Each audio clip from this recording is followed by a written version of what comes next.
Livro Paramahansa Yogananda, a autobiografia de um yogi contemporâneo. Capítulo 9. O devoto bem-aventurado e seu romance cósmico.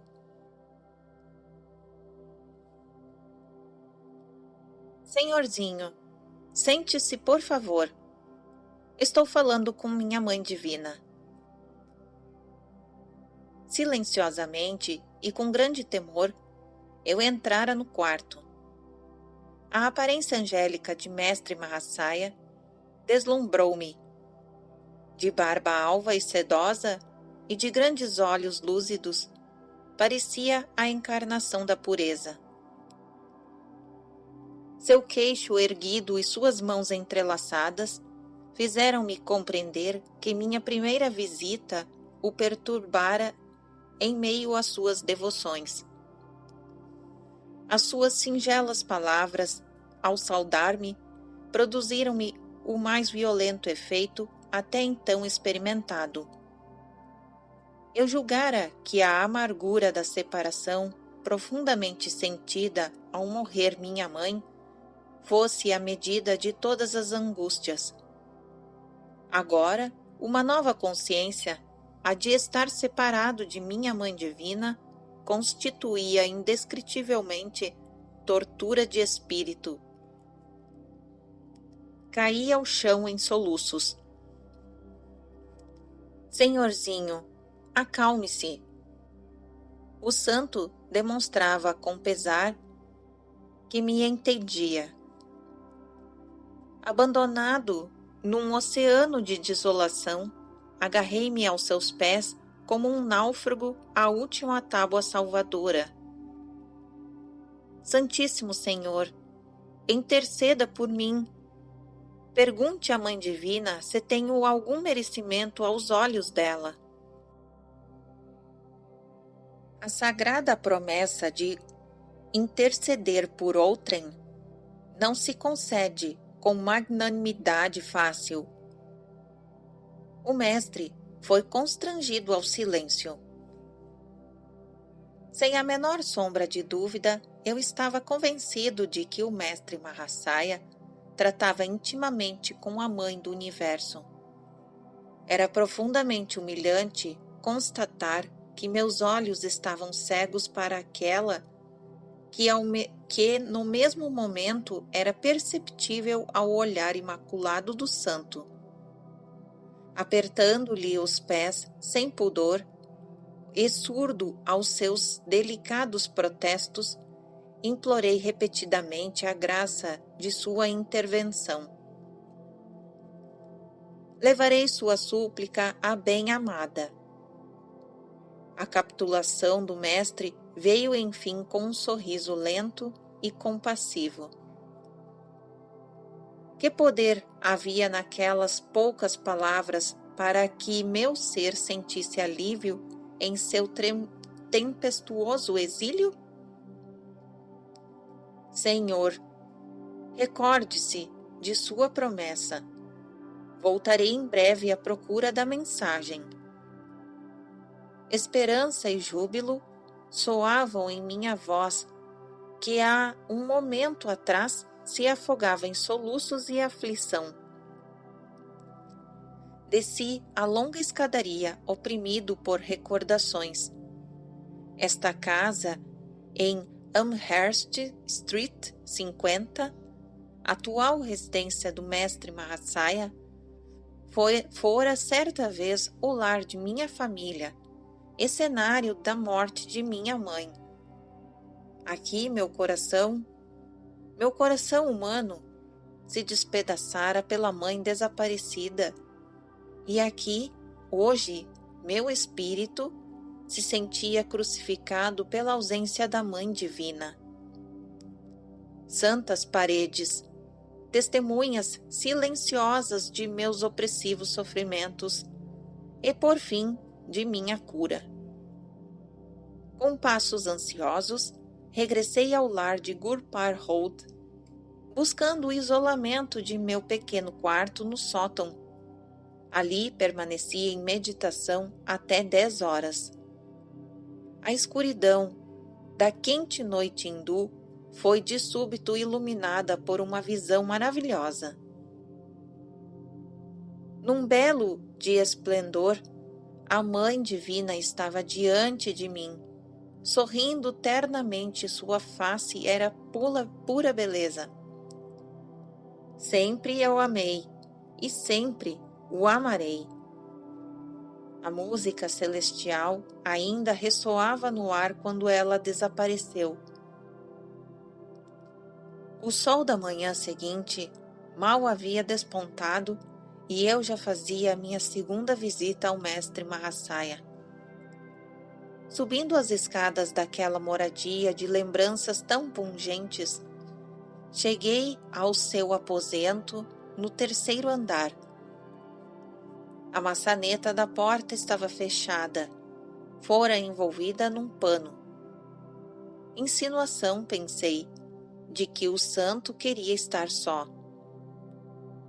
Eu permanecia irresoluto no patamar, quando a porta se abriu pela mão acolhedora do mestre. Ajoelhei-me aos seus pés sagrados, dispostos a divertir-me.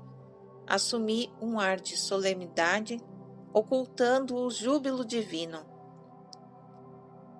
Senhor, muito cedo, reconheço, vim em busca de sua mensagem. A mãe bem-amada disse algo a meu respeito? Senhorzinho travesso. Ele não acrescentaria outro comentário.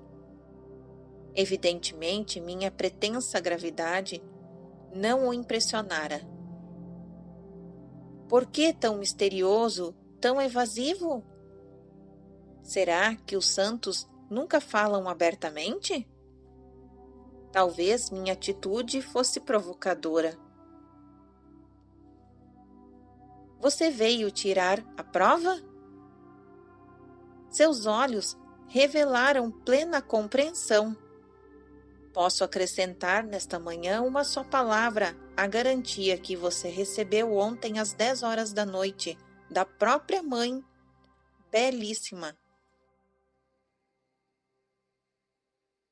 Mestre Mahasaya possuía completo governo sobre as comportas da minha alma transbordante. De novo caí prostrado aos seus pés. Desta vez, porém, minhas lágrimas brotavam de beatitude e não de sofrimento anterior. Você pensa que sua devoção não comoveu a misericórdia infinita? A maternidade de Deus, que você venerou sob ambas as formas, a humana e a divina, nunca poderia deixar sem resposta seu pranto desamparado. Quem era este santo singelo, cuja mínima demanda do Espírito Universal obtinha tão doce consentimento? Seu papel neste mundo era modesto, como convinha ao homem de maior humildade que até hoje conheci. Nesta casa de Amherst Street, mestre Mahasaya dirigia uma pequena escola secundária de frequência masculina. Observação número 66. Título de respeito com que habitualmente o tratavam. Seu nome era Mahendra Nath Gupta. Ele assinava seus trabalhos literários simplesmente com a letra M. Fim da observação 66, continuação da narrativa. Nunca uma palavra de repreensão saiu de seus lábios. Nenhuma régua ou palmatória mantinha a disciplina. Matemática superior era realmente ensinada naquelas modestas salas de aula e uma química de amor ausente dos compêndios. Ele irradiava sua sabedoria mais pelo contágio espiritual que pelo preceito inacessível. Consumido de autêntica paixão pela Mãe Divina, o santo, semelhante a uma criança, não exigia respeito exterior. Não sou seu guru. Ele virá um pouco mais tarde, disse-me ele. Guiado por ele, sua experiência do divino, em termos de amor e devoção, traduzir-se-á em termos de sabedoria insondável. Todos os dias, ao cair da tarde, eu me dirigia a Amherst Street. Procurava o divino cálice de Mestre Mahasaya, tão cheio, que diariamente suas gotas se derramavam em meu ser. Nunca antes eu me curvara em reverência absoluta.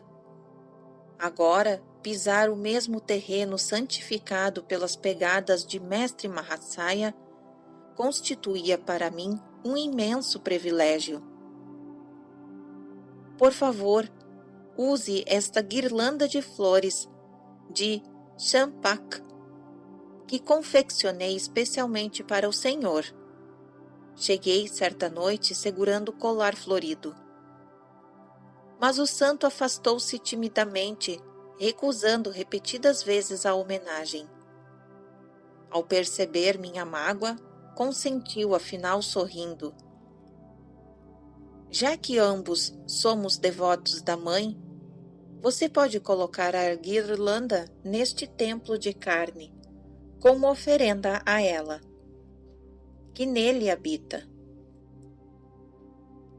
Em sua vasta natureza faltava espaço aonde alojar as mais insignificantes considerações egoístas. Vamos amanhã a Dakshineswar, o templo de Kali, perpetuamente santificado por meu guru. O santo era discípulo de um mestre semelhante a Cristo, Sri Paramahansa Ramakrishna.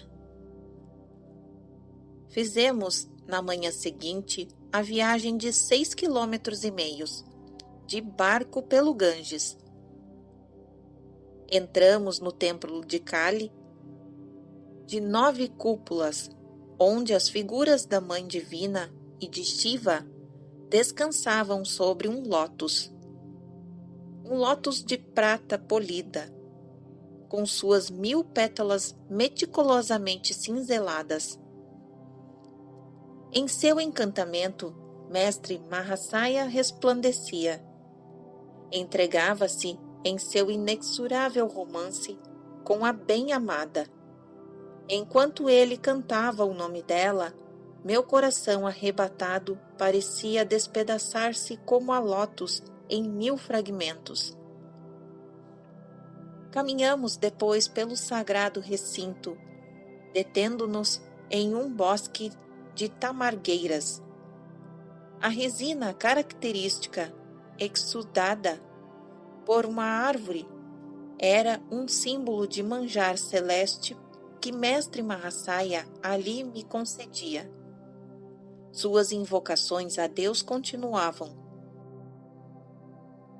Sentei-me rigidamente imóvel na grama entre as flores rosadas e plumosas de tamargueira. Temporariamente ausente do corpo, voei em grande altitude em paragens sublimes. Esta foi a primeira de muitas peregrinações a Dakshineswar, com o Sagrado Mestre. Com ele aprendi a doçura de Deus sob o aspecto da Mãe ou Divina Misericórdia. O santo, à semelhança de um menino, sentia pouca atração pelo aspecto de Pai ou Justiça Divina. O julgamento severo, exato matemático, era alheio à suavidade da sua natureza. Ele pode servir na terra de protótipo aos anjos dos céus. Pensei afetuosamente observando-o em suas orações. Sem um suspiro de censura ou de crítica, ele media o mundo com seus olhos há longo tempo familiarizados com a prístina pureza. Corpo, mente, linguagem e ações harmonizavam-se sem esforço com a simplicidade de sua alma. Meu mestre assim me disse. Fugindo à afirmação pessoal, o santo costumava terminar seus sábios conselhos com este tributo. Tão profundo era o seu sentimento de identidade com Sri Ramakrishna, que mestre Mahasaya já não se considerava o autor de seus próprios pensamentos. De mãos dadas, o santo e eu caminhávamos uma noite ao longo do quarteirão de sua escola. Minha alegria turvou-se ao chegar certo conhecido nosso, indivíduo pretensioso, que nos molestava com seus longos discursos. Vejo que este homem não lhe agrada. O sussurro do santo não foi ouvido pelo egotista, fascinado por seus próprios monólogos. Já falei com a Mãe Divina a respeito. Ela compreende nossa triste situação. Logo que chegarmos àquela velha Casa Vermelha, ela nos promete recordar a este homem assuntos mais urgentes. Meus olhos colocaram-se ao local de salvação. Ao chegar ao portão vermelho, o homem deu meia volta e partiu sem explicações, sem mesmo acabar a sentença ou se despedir. A paz voltou à atmosfera violentada. Em outra ocasião, sozinho, eu caminhava próximo à estação ferroviária em Howrah. Detive-me por uns instantes junto a um templo, criticando em silêncio um pequeno grupo de homens que, acompanhados por tambor e símbolos, entoavam furiosamente um hino religioso. Com que falta de devoção usam o divino nome do Senhor, repetindo-o mecanicamente, refleti. A repentina aparição de Mestre Mahasaya, aproximando-se de mim em passos rápidos, espantou-me. Senhor, como veio aqui? Sem tomar conhecimento de minha pergunta, o santo respondeu a meu pensamento. Não é verdade, senhorzinho, que o nome do amado soa docemente em todos os lábios de ignorantes ou de sábios? Ele passou o braço em torno de mim afetuosamente. Senti-me transportado neste tapete mágico à presença misericordiosa. Você gostaria de ver alguns bioscópios? Desconcertou-me esta pergunta, vinda uma tarde de um recluso, como o mestre Mahasaya. O termo bioscópio usava-se na Índia, naquele tempo, para designar filmes cinematográficos. Assenti contente de estar em sua companhia em quaisquer circunstâncias. Rápida caminhada nos trouxe ao jardim fronteiro à Universidade de Calcutá. Meu companheiro indicou-me um banco próximo a Goldigi, ou lago. Sentemos aqui por alguns minutos. Meu mestre aconselhou-me a meditar sempre que eu visse uma extensão de água. Sua placidez nos recorda a serenidade vastíssima de Deus. Todas as coisas podem se refletir na água. Também o universo espelha-se no lago da mente cósmica. Isto dizia meu Gurudeva frequentemente. Pouco depois, entramos num dos salões da universidade onde se realizava uma conferência. Resultou-nos aborrecidíssima. Embora variasse de vez em quando pela projeção de dispositivos igualmente sem interesse. Então, era esta a espécie de filme que o mestre queria mostrar-me. Pensava eu impaciente, apesar de não me atrever a magoar o santo, manifestando-lhe meu aborrecimento. Mas ele se inclinou para o meu lado numa confidência. Vejo, senhorzinho, que não lhe agrada este bioscópio.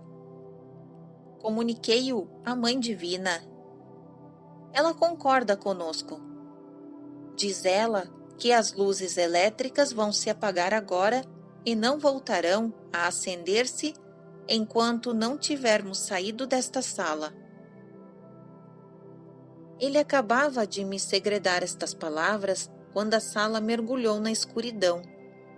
O professor, cuja voz estridente emudeceu de espanto, por um momento observou. A instalação elétrica deste salão parece estar com defeito. Durante o intervalo, já o mestre Mahasaya e eu cruzávamos o umbral. Do corredor, olhando para trás, vi que o salão se achava outra vez iluminado. Senhorzinho, este bioscópio o desapontou, mas penso que gostará de um outro diferente. O santo e eu estávamos parados na calçada em frente ao edifício da universidade. Delicadamente, ele me golpeou o peito, sobre o coração. Um silêncio transformou tudo. Assim como os filmes falados se tornam inaudíveis, quando o aparelho de som está com defeito, igualmente a Mãe Divina, por algum estranho milagre, extinguiu o tumulto terrestre. Transeuntes carruagens puxadas a cavalos, automóveis, carretas de bois, troles providos de rodas de ferro, prosseguiam todos em seu tráfego insonoro. Como se possuísse um olho onipresente, eu observava as cenas atrás de mim e de ambos os lados com tanta facilidade como a paisagem à minha frente. Todo o espetáculo da atividade naquela pequena zona de Calcutá deslizava diante de mim sem o menor ruído. Semelhante ao brilho mortiço de brasas sobre a fina camada de cinzas, uma luminescência suave permeava a visão panorâmica. Meu próprio corpo nada mais parecia que uma sombra entre numerosas outras, embora estivesse imóvel enquanto as demais esvoaçavam em silêncio de cá para lá. Muitos jovenzinhos, meus amigos, aproximavam-se e afastavam-se. Apesar de haverem olhado diferentemente para mim, não me deram mostras de reconhecer-me. A singular pantomina produziu-me um êxtase inexprimível. Eu bebia nas profundezas de alguma fonte de beatitude. Subitamente meu peito recebeu outro leve golpe do mestre Mahasaya. O pandemônio do mundo explodiu em meus ouvidos contrariados. Eu cambaleava como se fosse despertado com brutalidade de um sonho que tivesse a delicadeza de uma teia de aranha. O vinho transcendente foi posto fora do meu alcance. Senhorzinho, vejo que este segundo bioscópio lhe agradou. Observação número 67. O Novo Dicionário Internacional de Webster, 1934, dá como rara uma definição de bioscópio. Uma visão da vida, o que oferece tal visão. A escolha da palavra por Mestre Mahasaya era então peculiarmente justificada. Fim da observação 67. Continuação da narrativa. O santo sorria. Eu ia me ajoelhar aos seus pés. Você não pode o fazer agora. Sabe que Deus também reside no templo de seu corpo. Você não permitirá que a Mãe Divina toque meus pés com essas mãos. Se alguém observasse o despretensioso mestre e eu, ao nos afastarmos do local pavimentado onde havia mais gente, suspeitaria com certeza da embriaguez de ambos. Eu sentia que as sombras descendentes do crepúsculo estavam em harmonia conosco, também embriagadas com Deus. Tentando com palavras pobres fazer justiça à brandura de Mestre Mahasaya, pergunto a mim mesmo se ele e outros santos, cujos caminhos cruzaram com o meu, sabiam que anos mais tarde, num país do Ocidente, eu estaria escrevendo sobre suas vidas de devotos divinos. Sua presciência não surpreenderia a mim, nem mesmo espero aos leitores que até aqui me acompanharam. Santos de todas as religiões alcançaram a percepção de Deus através do singelo conceito da bem-amada Mãe Cósmica.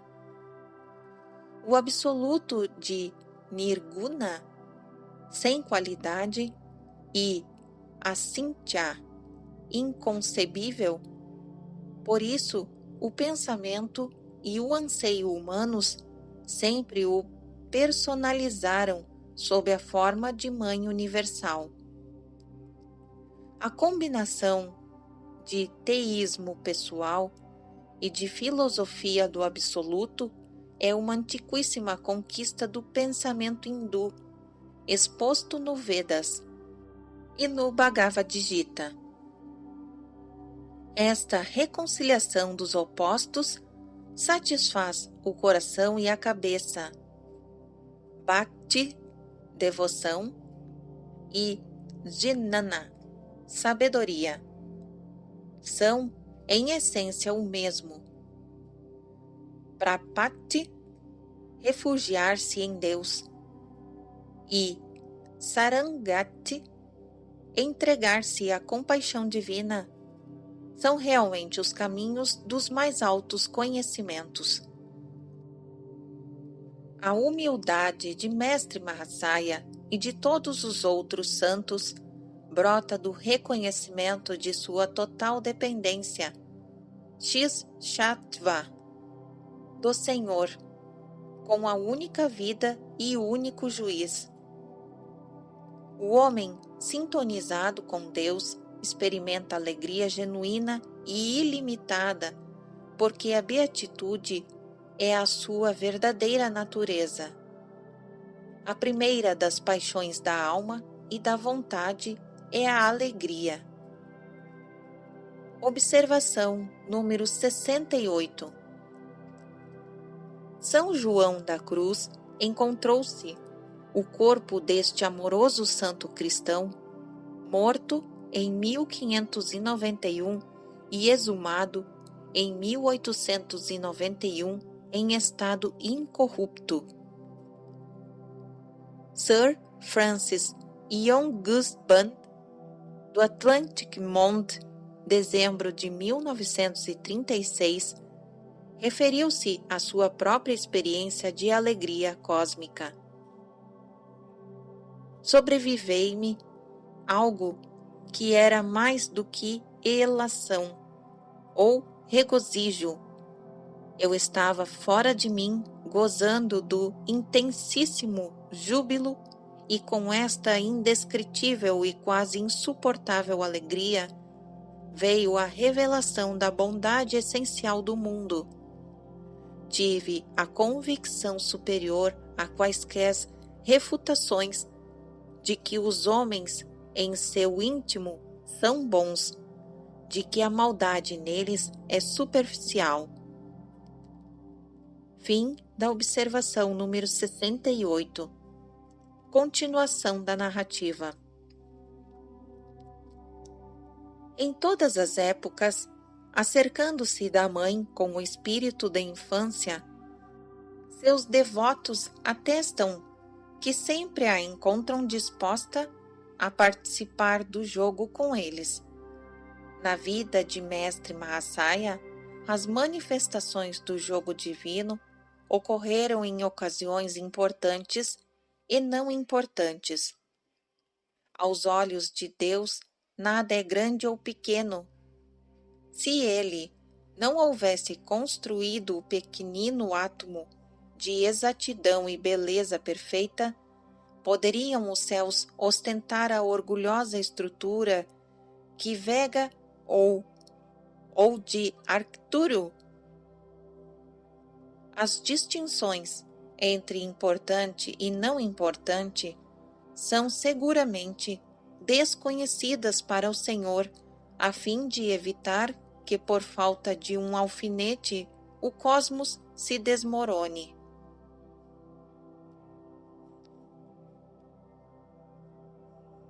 Fim do capítulo 9.